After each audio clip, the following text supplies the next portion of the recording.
Very few things in Morrowind are just handed to you, outside of a quick death at the hands of one of its many dangers. Generally speaking, things will be alluded to in conversations or mentioned in a note, and it'll be up to you to find them. But as we've seen with tools such as Eltonbrand, the Daedric Crescent, or Spellbreaker, sometimes simply going to a location and picking up your latest Gamebreaker isn't really an option. Our target today makes those look simple in comparison. Eltonbrand is essentially the final form of Eltonbrand. It's the kind of artifact that many have heard of, but few manage to acquire due to the challenges involved.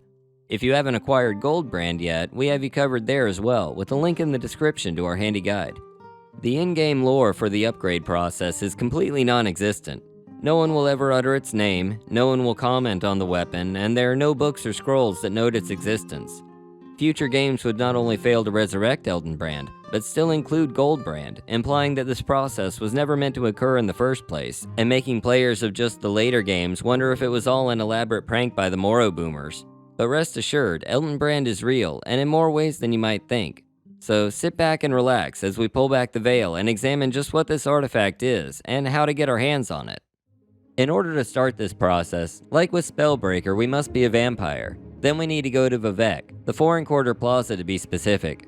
Hope you like having Dunmer throw insults at you. The phrase openly hostile comes to mind. I curse you, vampire! Fortunately, we're headed to the Mages Guild, where more reasonable individuals will tell us off to our face instead of yelling across the plaza. Once inside, we need to head down the stairs, through the central chamber, and up the other side. Take a right and right again to reach the back of the guild, and speak to Cyrillonwe. I see you. Hello. She has a git in need of shivving, and I got the orc for the job. She tells us that her rival, Shashev, needs to be eliminated and his key recovered. He's been reported in the Aldscar Inn in Aldrune, so it looks like we're going to be doing a bit of walking. If you have mark and recall, drop a mark here since we have to come back once the deed is done. Once the sun goes down, it's time to get a move on. If you have a solid levitation method and the boots of blinding speed, you should be able to do this in one night. If you're having to hoof it, I recommend heading north from Vivec, across the water south of the Dren Plantation. Then take the road from Pelagiad north around the coast of Lake Amaya. When the road curves to the east, take the first northern path that leads into a foyata. You can follow this north all the way to Ghostgate without having to deal with all the meandering and towns along the way. From Ghostgate, it's a simple enough walk west through the foyatas to Aldrune. Be aware, there are few locations to rest once you pass into the first foyata, so rest before passing north of Fort Moonmoth. With the directions out of the way, we can talk a bit more about our objective, specifically how I said this was the only game with Eltonbrand. That's not exactly true. Eltonbrand has actually appeared in many basketball games. Let me explain. See, Eltonbrand the Sword is a product of Bethesda developer Mark Nelson, who is a big fan of the Duke University Blue Devils college basketball team. One of his favorite players on the team was future NBA player and manager Eltonbrand.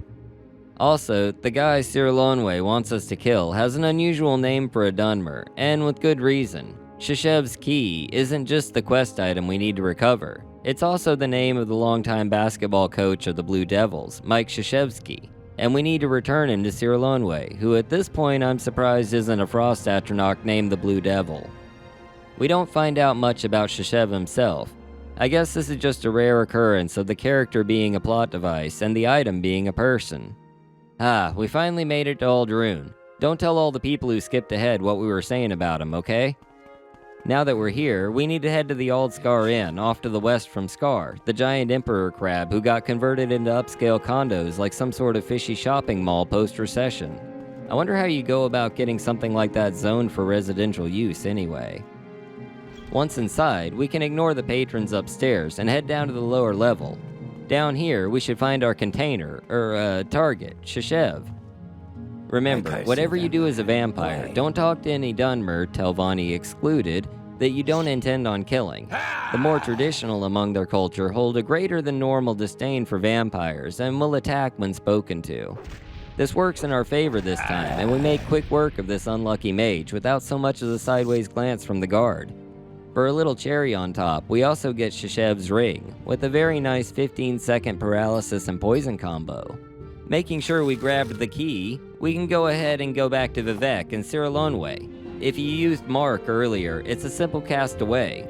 If you didn't, I hope you enjoy cross-country hikes. Just follow the route back that I showed you before for the fastest overland trip.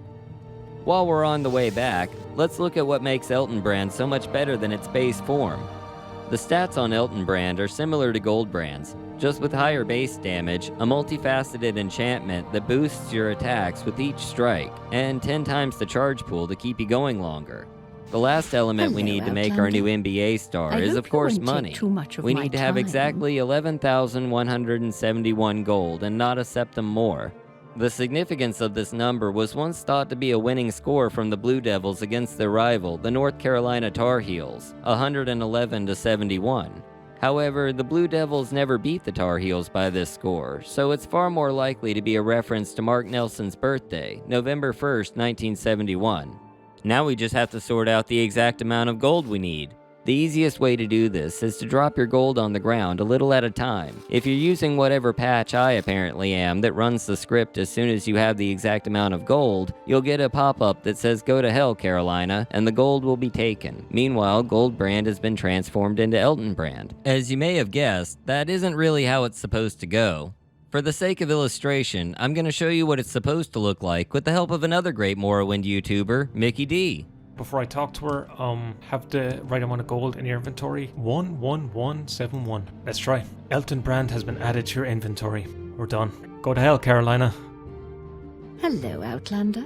I hope you won't take I'll too go ahead much and of turn my in the time. quest since I'm here. We don't get any reward besides what we have already, but she offers another quest that you should absolutely take if you happen to have 3 vampire dust on you. She'll trade you for the Amulet of Gem Feeding, with Soul Trap 1 foot for 60 seconds. Overall, I would definitely say this is all worth doing under specific conditions. Like, if you already are a vampire and travel isn't an issue, and you have Goldbrand and 11,000 septims burning a hole in your inventory, then by all means go for it. I hope you enjoyed our look at Eltonbrand, and if you're looking for more videos like this one, check out the channel. We have lots to choose from, with more coming every week. Until next time, I've been GetShiver, and I'll see you in the next one. Later!